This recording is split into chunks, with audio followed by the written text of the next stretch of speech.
EVM को लेकर लगातार सरकार और सुप्रीम कोर्ट में बहस छिड़ी हुई है और हमारे साथ हैं कांग्रेस के प्रवक्ता हैं और इनसे बात करें कि ईवीएम को लेकर क्या कहेंगे। ईवीएम को लेकर क्या कहेंगे जिस तरीके से लगातार उस पर सुनवाई चल रही है?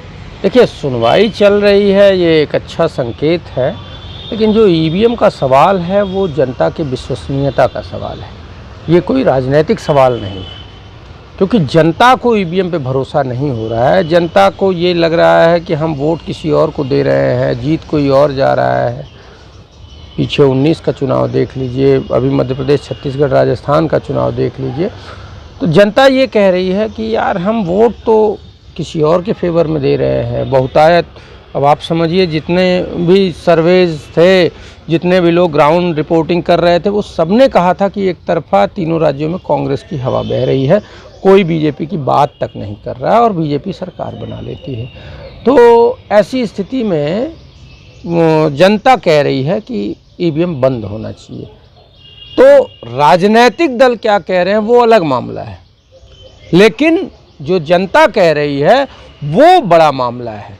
जनता को अगर ईवीएम पे भरोसा नहीं है तो उस सिस्टम को बदला जाना चाहिए। मुझे याद आता है कि जब एसवाई कुरैशी मुख्य चुनाव आयुक्त थे तो यही उत्तर प्रदेश विधानसभा का चुनाव था और मायावती जी की सरकार थी जिन्होंने लखनऊ भर में हाथियों की मूर्तियां लगाई थी और ये भाजपा वाले चिल्ला रहे थे कि नहीं, ऐसे कैसे फ्री एंड फेयर इलेक्शन होगा, हर चौराहे पे हाथी दिख रही है, ये तो चुनाव प्रचार हो रहा है। ये रो रहे थे भाजपाई।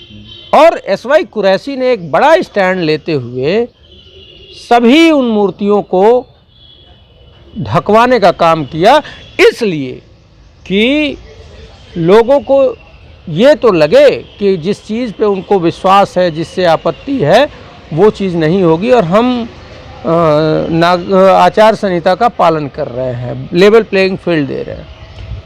अब क्या है कि जब जनता को भरोसा नहीं है तो जनता से ऊपर ये मोदी जी हो गए या ये सरकारें हो गई या राजनीतिक दल हो गए क्या, इसी बात पे बहस चल रही है। 16 तारीख को बहस हुई है और जो मुख्य रूप से मांग एडीआर, जो एसोसिएशन ऑफ डेमोक्रेटिक रिफॉर्म है, उनके तरफ से वकील ने मांग ये रखी है, जो सुझाव जस्टिस ने मांगा, तो उन्होंने सुझाव दिया कि एक तो हम ये चाहते हैं कि जी बैलेट पेपर से ही चुनाव हो। उसके बाद दूसरा सुझाव ये है कि जो वीवीपैट की ट्रेल पर्चियां हैं वो फिजिकली जो आ रहा है वो वोटर के हाथ में जाए, जिससे वो इंश्योर कर सके कि हाँ मैंने इनको वोट दिया और ये मेरे पास है, और वो अपने हाथ से उस बॉक्स में डाल दे, तो उसका विश्वास जम जाएगा। उसके बाद एक मांग और कि जितनी भी वीवीपैट पर्चियां हैं वो काउंट की जाए 100%, क्योंकि मशीन में गड़बड़ी हो सकती है, ऐसा जनता का मानना है।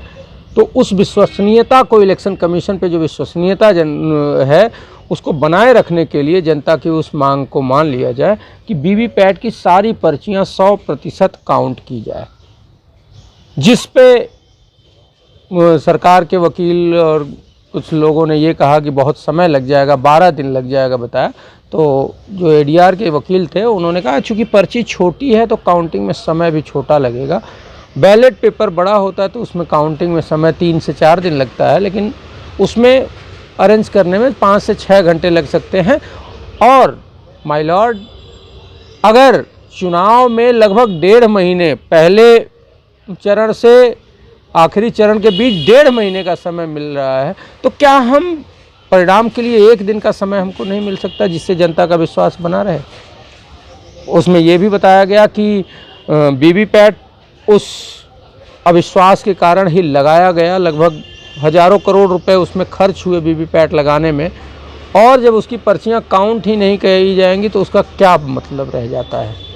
और वीवीपैट की पर्चियां जो अभी मौजूदा स्थिति है वो हर विधानसभा में मात्र 5 वीवीपैट, जो कि 1% से भी कम है। तो इस तरीके की दलीलें हुई, आज फिर उस पर चर्चा होनी है। मुझे लगता है कि माननीय सुप्रीम कोर्ट इस पर कुछ ऐसा निर्णय करेगा जिससे सुप्रीम कोर्ट पे भी जनता को फक्र होगा और इस चुनाव प्रक्रिया में जनता का विश्वास बना रहेगा। बड़ा सवाल यही है कि जनता ही जनार्दन है और जनता का विश्वास बना रहे, इसी के लिए ये चुनाव किया जा रहा है। और जब उस चुनाव प्रक्रिया में ही जनता का विश्वास नहीं है, वो मायूस हैं लोग कि नहीं ईवीएम हैक हो सकता है, ईवीएम मैनिपुलेट हो सकता है, तो ऐसी स्थिति में जनता के हक का क्या।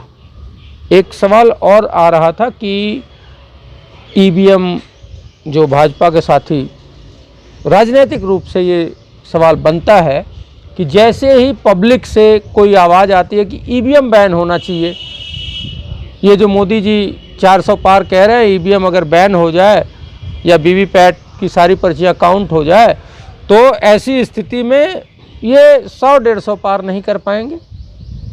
सबसे ज़्यादा इससे आपत्ति किसको है, ईवीएम बैन होने या सारी ईवीएम की वीवीपैट पर्चियाँ काउंट करने से सबसे बड़ी आपत्ति अगर किसी को है तो मौजूदा नरेंद्र मोदी सरकार, भाजपा के समर्थक और गोदी मीडिया को।